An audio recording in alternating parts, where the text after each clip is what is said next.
So I now just want to take a moment and describe what humanity is doing since the advent of the Forebrain, which corresponds to the birth of philosophy as a human historical process of contemplating nature. So philosophy is the high-order contemplation of nature, which, as modernity emerges through the dark ages of history, splits into these disciplinary silos, which are interrogating the foundations of existence. This is the human knowledge project, which is made possible by the informational technological innovation and evolution of the genome. Without the capacities of the forebrain, which is to say recursive consciousness itself, the capacity for logic or rational thought, this project would not be possible. From this informational technological paradigm shift or revolution, again, the advent of the forebrain, the possibility of the human knowledge project, as in making intelligible nature, becomes possible. The recursive project, or the Jobian project of reflecting upon nature and being itself. So the pursuit of this project is underwent by the most sophisticated architectural iterations of this neurosomatic condition, which is the advance of the forebrain and the sophistication of this information technology through the genome. We have the experience of Heidegger, Shelley, Hölderlin, the Hindu mystics, etc., right?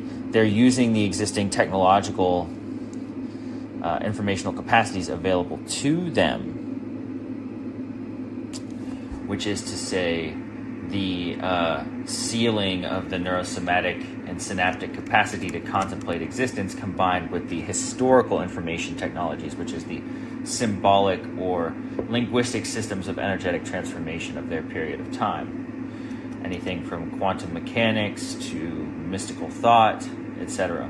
So this iterative process of transformation, I just want to ground it as a deep time phenomenon, is the time of the forebrain. It is the epoch of the forebrain, which is the epoch of the capacity for recursive consciousness, which is making available, again, via this channel 1 architecture, this genomic evolutionary state, the advancement within this forebrain context, the advancement within the forebrain capacities further and further into recursive consciousness, which again is the birth of philosophy. This is the movement historically that we are within as a species.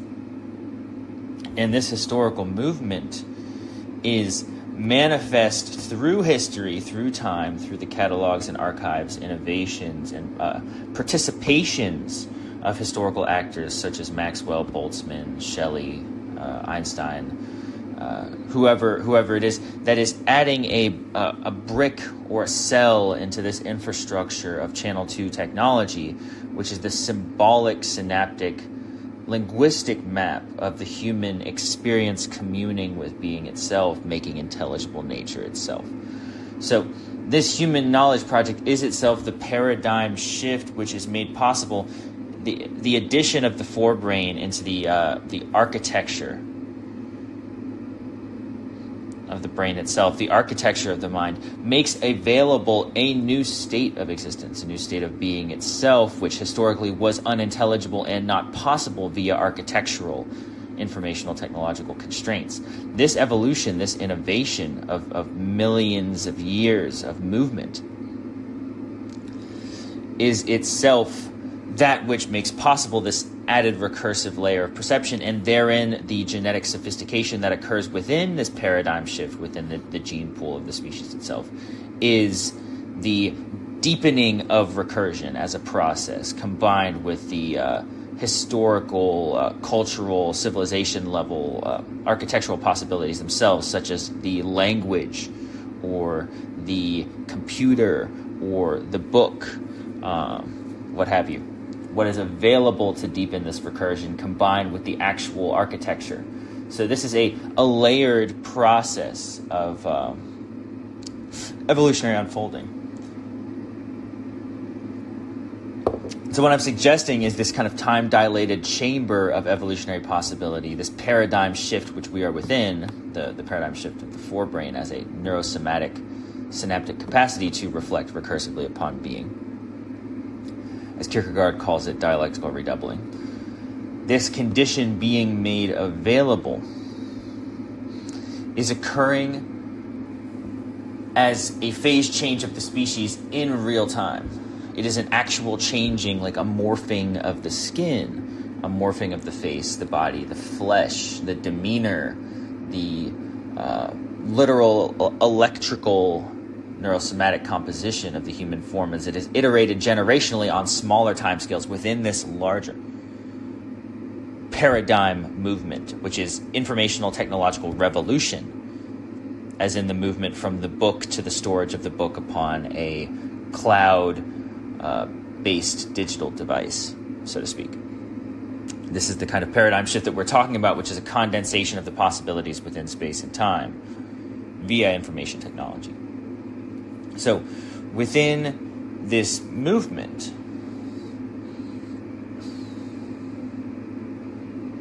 the human being stands between this massive evolutionary gape, or this cavern of the ancestral past, the genetic past, which is pure survival, pure necessity, the pure experience of the hindbrain, which is immersion in the process of survival via persistence against constraint, in this process that consumes the human being. And we see this split architecture as in the historical moment itself, which is a historical moment not of tens of years, not even of hundreds of years, but of thousands of years, tens of thousands of years, as in this articulation, which is the emergent human being becoming conscious through the informational technological transformation of the genome, making available this recursive project, the history of philosophy and reflection upon being, and the deepening of this recursive project, which is itself the civilizational cultural coordination of making being intelligible through the vanguard neurosomatic architectures themselves. They are making collectively available the knowledge or experience of being, which is being slowly encountered by this almost reluctant glacial evolutionary period of the human being emerging from this profound state of neurolinguistic hibernation, semantic hibernation within the hindbrain, as a preparatory state for this transformational evolution. And whether that's teleological or not could be argued. It's effectively irrelevant. The fact is that it has occurred in history. The forebrain has been added on as a piece of informational technology, which has deepened the experience of being into a recursive state of possibility, which is the reflection upon the self. The self being, in the Hindu mystic or the quantum mechanical sense, the entire field of being. That it is, as I've described in my operator identity principle, indistinguishable across scales, that there is a fundamental characterological being at work through time that can be understood and reduced via the structural skeleton of every discipline, every disciplinary principle of movement of being in time, which has been studied for hundreds and now thousands of years by human beings across various different disciplinary silos. So, this project is, as we've described in Channel 1 and Channel 2 architectures, simultaneously genomic and symbolic. And this is the primacy of information technology as linguistics, which are the formulation of complex structures which are capable of articulating being itself.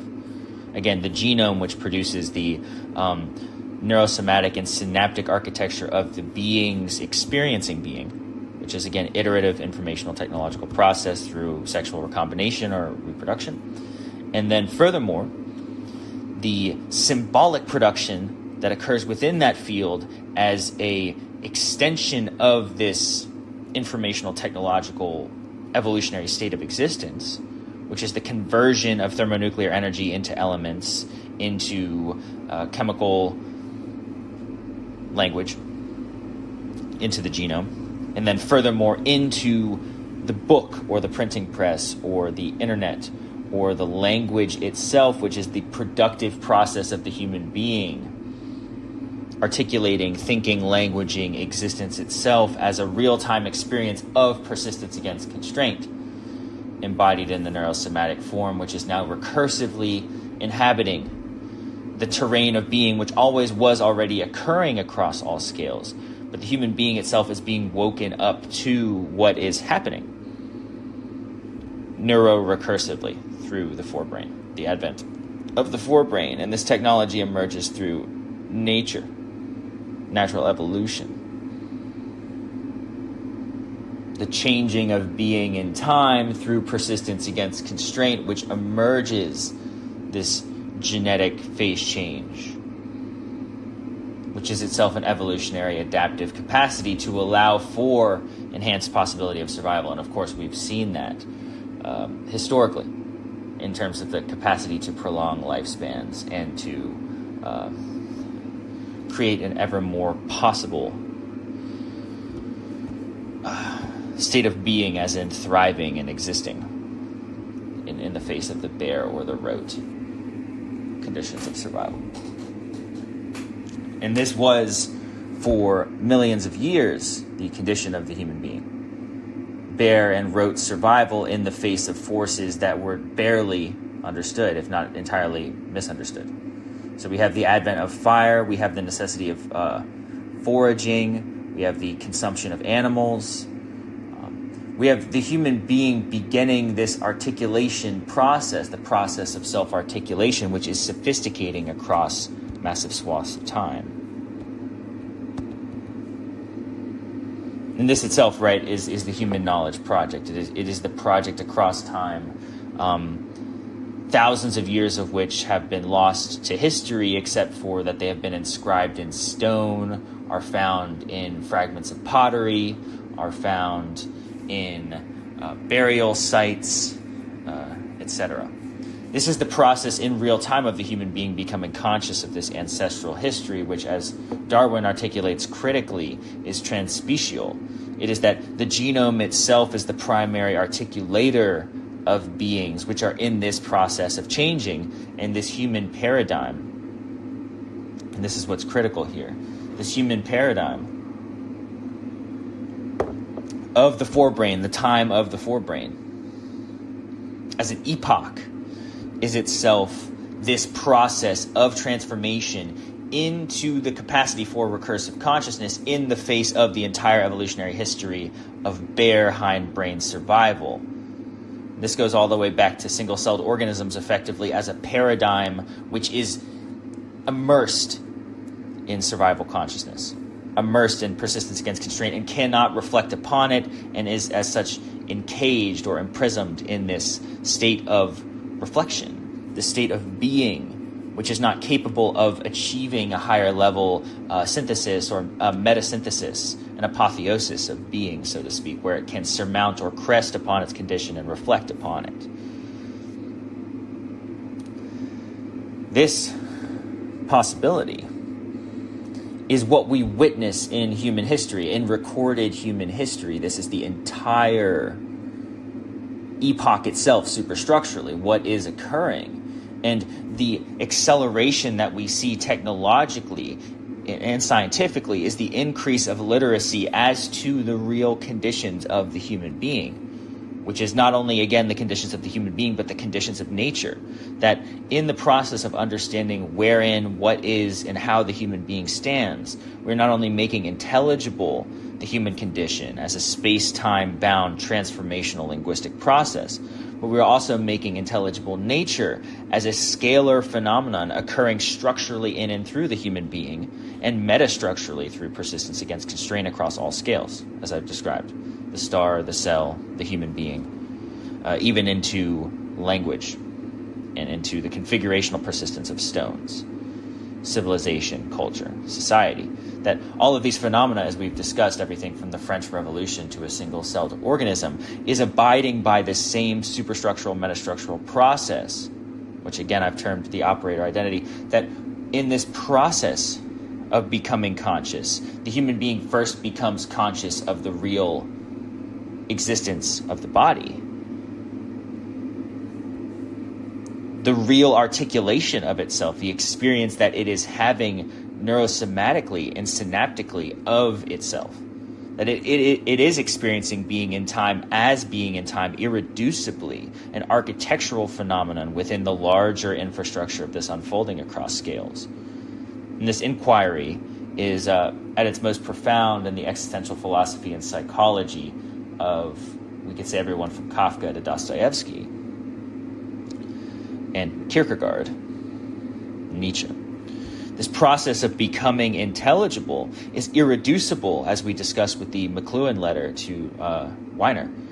It's unintelligible from the literal superstructural rules, laws, and regulations of thermodynamics, of industrial vacuums, that this is a principle occurring everywhere at all times superstructurally. And this inquiry or inquisition into the heart of being is simultaneously the existential aesthetic consciousness of Rimbaud in his descent into hell, or this journey into hell, which Dante also describes, and industrial vacuums and stars. So this essential principality or state of being collectively across all of these different scales, which appear to be different in a substrate sense, that the beating heart of the human organism is different from the steam engine in a substrate sense, in terms of substrate identity, but in terms of operator identity, they are equivalent. They're performing the same process in an entropic universe. And the human being is registering this process neurosomatically. This is the evolution of the forebrain. So we have this movement, which is, as Hegel correctly intuits, is toward disclosure, total disclosure, or singularity, revelation, or apocalypse, as has been termed in the ancient mystical and religious texts. What this is self-awareness, recursive self-awareness, which binds not only the human being to its deepest foundational nature, from which all thought and reflection emerges, the real conditions of constraint, which is the informational technology, which forms it as an architecture in space and time, but also that which forms it as an architecture in space and time. The recursion upon this metastructural and meta-architectural phenomenon itself, which is making intelligible nature at the level of character. I've called this the characterological being, that being in time is that being is persistently and continually articulating itself through time, in persistence against constraint, across all structures, across all substrates, which are the appearing difference of forms. But that to understand this, there must be necessary inquisition into the perception of the substrate, which again is a phenomenological boundary of the human being. It's a boundary of perception, which is sensory just as much as it is neurosomatic. In that to understand at depth the skeleton of this process as it is forming and being formed, being articulated, is to superstructurally, across processes, begin to be able to identify the meta-architectural, that which is creating or that which is informing creation. And so the human being stands quite literally as a piece of neurosomatic architecture.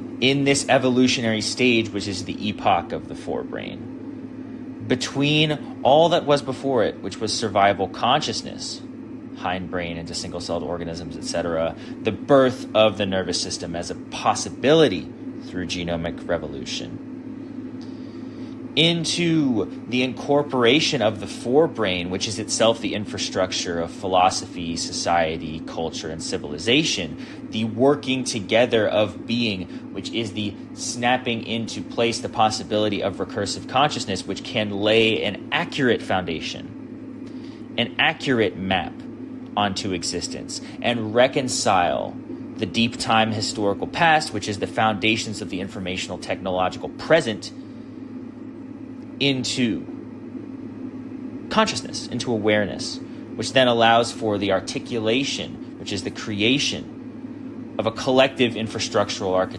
architectural, cultural, civilizational grid, way of being together in light of the real, which is the meta-architectural operator. That all things are abiding by this fundamental essential law, and then downstream of this law we have the emergence of different substrates through energetic transformation and the creation of informational technological revolution, as in the genome, elements, chemicals, thermonuclearity, and from the genome and from the nervous system and from the forebrain, the creation of human language, which is then architecting and orchestrating and organizing energetic transformation in real time, all the way up to and through Marx's 18th Brumaire. It is the reflection of Cézanne upon the stones, seeing the gleaming through them, which is the deep time articulation of creation through this what the human being experiences through the very brief timescale of the individual organism as it is being transmuted in this superspecial dialogue with architectural possibility, which is persistence against constraint, which is informing the genome evolutionarily. This is the genomic code itself. That the ability to persist against constraint is the increasing incorporation of revolutionary technology into the genomic record of the species itself. It is the iterative revolution, in that the human being is between survival and the existential revelation via recursive consciousness in this advancing paradigm of the forebrain. The capacity to realize the unity of nature, which is itself the highest order form of possibility, which is being in relation to being almost simultaneously in a singularity. Not almost simultaneously in a singularity. That the human being is a revelation and revolution of the structure of creation itself. This is what tens of thousands of years of the Human Knowledge Project have been, making intelligible nature. Everything from the oldest cave paintings of Lascaux to Da Vinci, to Fermi, to Rimbaud, to Kafka, to Magritte or Cezanne, that to be able to articulate superstructurally, and this is why Marx is so important in a political economical sense. It's not an ideological commitment or an ideological claim. Marx, at his most foundational level, is profoundly without ideology. Marx is structurally remarking upon the conditions which create the turning and overturning of empires, class divisions, civil wars, and revolutions, which is energetic exchange and energetic boundaries which become so excessive and so overlarge that a phase change in historical, cultural, civilizational process must occur to rebalance societies. He's remarking upon the French Revolution. So, what is necessary and has been necessary, and we discussed this via modernity, is this structural incursion via necessary disciplinary depth, and Prigogine is a great example of this in terms of dissipative structures. Necessary disciplinary depth to strike root at each appearing substrate, to reveal the skeleton beneath the substrate appearance, which is the energetic characterological process which is forming and formulating the perceived architectural reality. This is phenomenology, this is phenomenological. The appearance of the existence of these substrates is themselves a state of being in time in accordance to and with the informational technology behind them and it.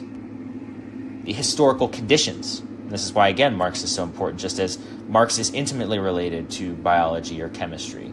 That the historical conditions which create the possibility for these substrates to form are themselves the necessary inquisition or the inquiry which must proceed back into deep time, cosmological time, and be traced forward as a supply chain, a linguistic supply chain of information, which is thermonuclearity, which is moving down through scales and creating these different energetic substrates which have accordingly phenomenological appearances. And humanity has proceeded to grasp this in modernity exponentially through the energetic revolutions that occur therein, everything from the French Revolution to the Industrial Revolution to the digital technological revolution, which is the increasing exponential making available of energy. And in this time scale itself, the human being has barely evolved, that the genetic process itself of human revolution and evolution is glacial. And the epoch of the forebrain has been the epoch of the forebrain in a massive time scale compared to even what we have cataloged as human history. This larger deep time process of incorporating the forebrain into human consciousness, and as such creating conditions around it, revolutionizing the human experience of being has been ongoing. And what is occurring within that process is the revolutions of history, the revolutions of culture, of civilization, of science, art, and philosophy.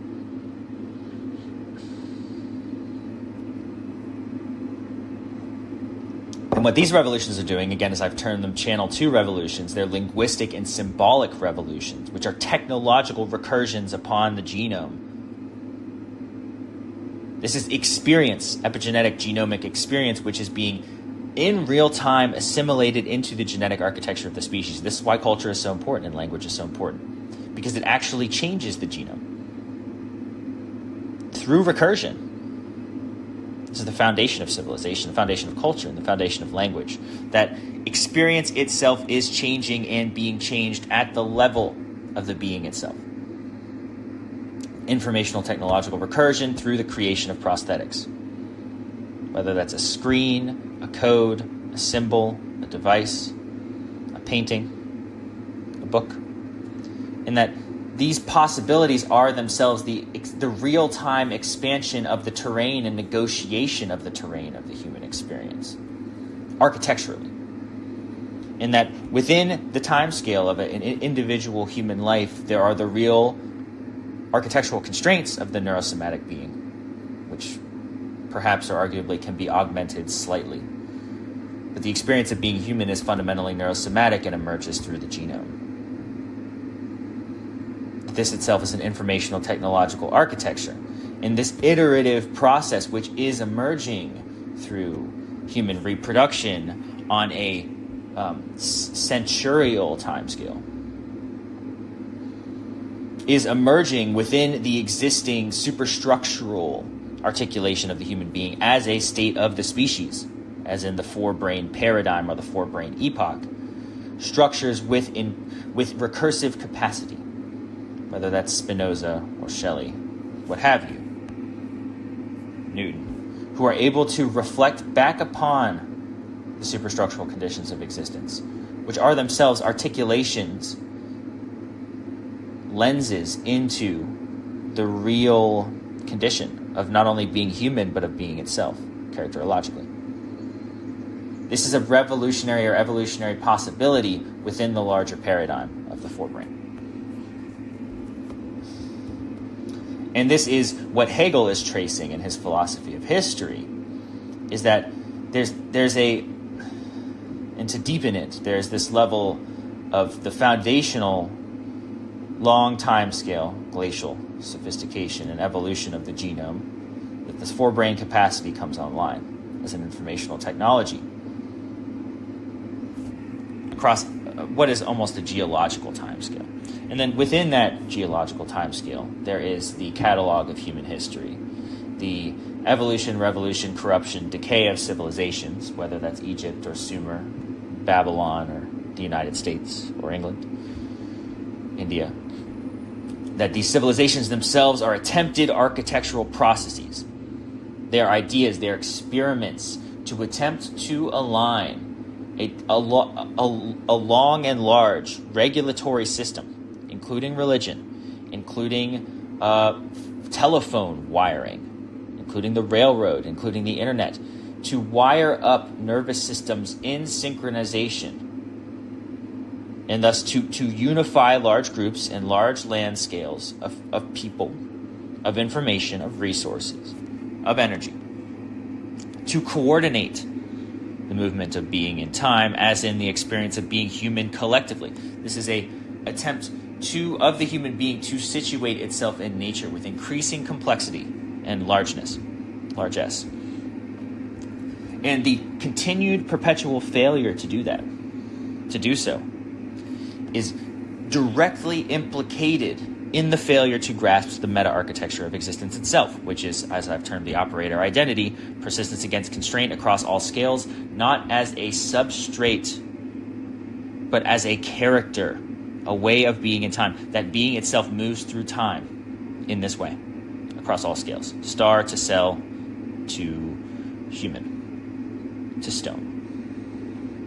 And that to perceive this real movement that is beneath history, beneath phenomenon, just something of the quantum mechanical in it, because the quantum mechanical process is the question of the inquiry into energy, how energy moves, transforms, and changes. That to be immersed in this world of persistence against constraint as a character, which is not abstract, it is beneath the phenomenological appearance of beings, which is the wind in the trees, or the blood pumping, which is the existence of the literal physical somatic being in time. That this experience of being is itself the deep time, architectural, iterative process and movement of persistence against constraint, which is changing in a glacial yet imminent way the appearance of reality. But what is beneath the appearance of this reality? And this, again, is the question of everything from surrealism to the Orphic or Eleusinian mysteries. The attempt to unify or come into recursive unity, which is, of course, the poetic or shamanic project, with this beingness itself, which is the one, or the monad in terms of Leibniz or Spinoza.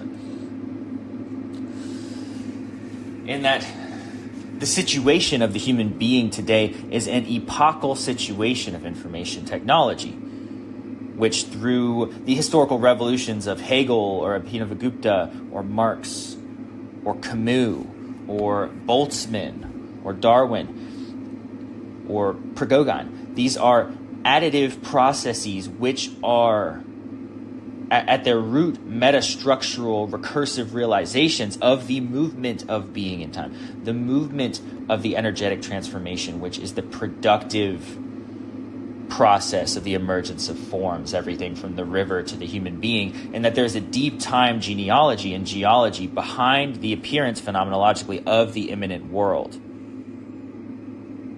And that this emergence has a character that has a historical record, a geological record, a genomic record that can be traced with accurate persistence into deep history, and thus understood meta-architecturally and structurally as it produces and emerges forms down through scales and into additive degrees of complexity.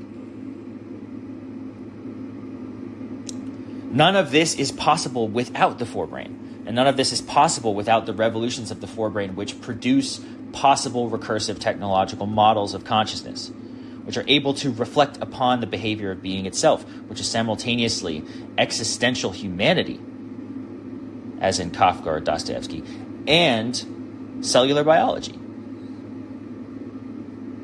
and astrophysics. Because what is behind all of these phenomena as they appear as disciplinary silos or forms is the behavior of being itself, the character of existence emerging through the appearing substrates. But how to know this, to understand them, to achieve adequate depth, as in Cecilia Payne-Gaposchkin, to achieve adequate depth, as in the existential pursuit of Kierkegaard or Dostoevsky, to achieve adequate depth through the microscope or the telescope, to approach the phenomena, to penetrate the phenomena, to reach the ground of the phenomena, as in the skeleton, the literal structural apparatus by which it comes into being, to identify its laws at the deepest levels of intelligibility, and then to unify those laws, metastructurally and meta-architecturally, into a clear, rooted articulation of the characterological being of existence itself. And this is the revolution of all of human history. This is the progressive, iterative revolution of all of human history. When Einstein says, "I stand on the shoulders of Maxwell," he means he stands on the shoulders of Maxwell. He also stands on the shoulders of his genomic record in relationship to the civilizational, informational, symbolic, linguistic technology of Maxwell's record, genomic record, ancestral lineage. That this relationship is made possible through the symbolic record, which is the channel 2 architecture, that the channel 1 being, as in the genomic informational technological architecture, experiences.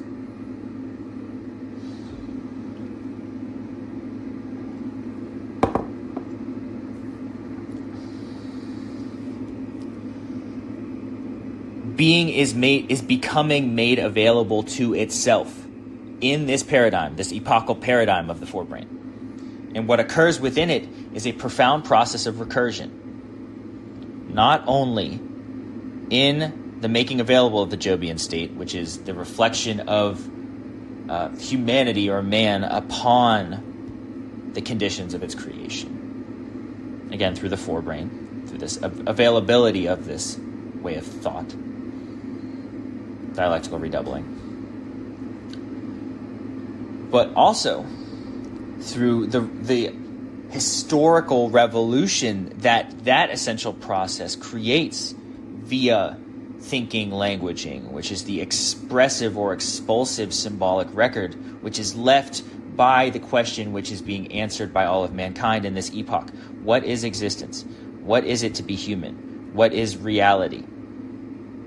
What is occurring here that I do not fully understand? This is the epochal availability, which is itself a paradigm leap from pure immanent elemental survival at the level of the organism, the breath and the blood, bare, mute, rote persistence, into philosophical thought, into recursion, into reflection upon existence, which is encoded into the religious and mystical texts of all time and all of world history. This making availability then is being imminently and primarily negotiated as an evolutionary process in literal genomic time, impacting the human record, which is the record of historical evolution, revolution, the French Revolution, the rise and fall of civilizations, Nero. It is entirely encompassed in this recursive and discursive dialogue.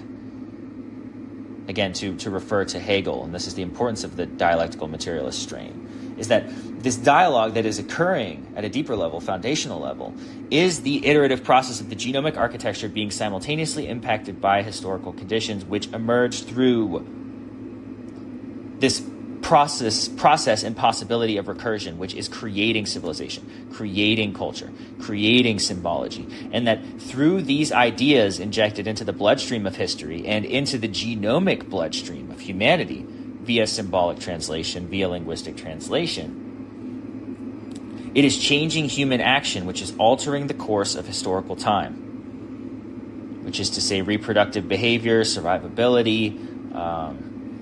Again, it is still persistence against constraint. It is still that the genomic record is iteratively transformed in and by persistence against constraint. The human experience itself evolves out of persistence against constraint.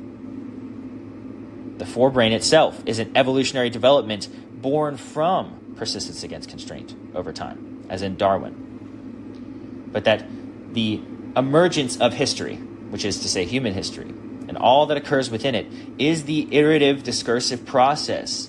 Revolutions, innovations, Newton, Einstein.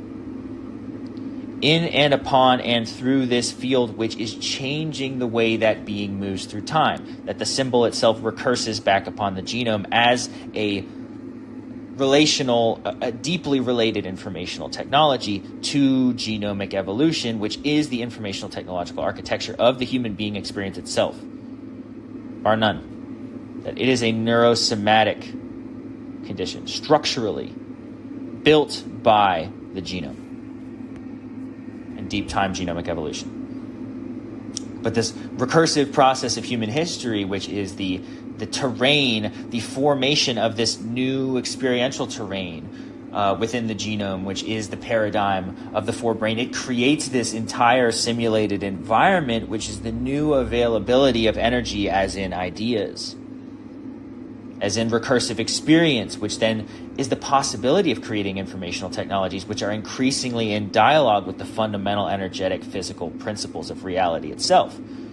Everything from the railroad, the steam engine, the bullet train, the atom bomb. These are all technological recursions which are occurring within the larger recursive deep time historical process of the genome, or sorry, of the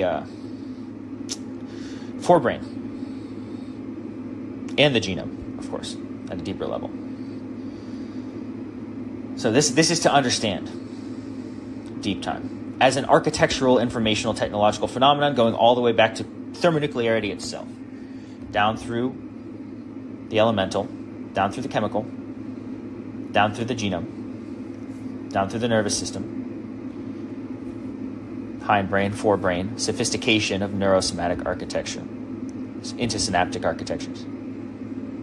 This iterative progressive development through recombination, which is informational technological combination, compounding, generations, which births minds that are recursively unifying not only the human experience at the most foundational level, the existential experience of being human, persistence against constraint, which is being registered by the nervous system, intimately, somatically, synaptically connected experience of being holistically in time. Not only at the level of the organism, but at the level of the superstructural persistence against constraint, which is the super architectural experience of being in time, that it is the character of being itself being expressed in and through all things. Again, Holderlin, nature's gleaming is higher revealing. What is the gleaming? Thermonuclearity. What allows for the appearance of the gleaming? Persistence against constraint. The star will explode. The necessary regulation to hold the pseudo-closed boundary of the star in an entropic universe where energy is perpetually escaping and dissipating from these structures that are attempting to hold the body together. It is a regulatory persistence. Then you have the energy minimum configurational persistence of stone. Stone architecture is cosmologically, astrophysically, as well as witnessed by the poet Shelley at Mont Blanc.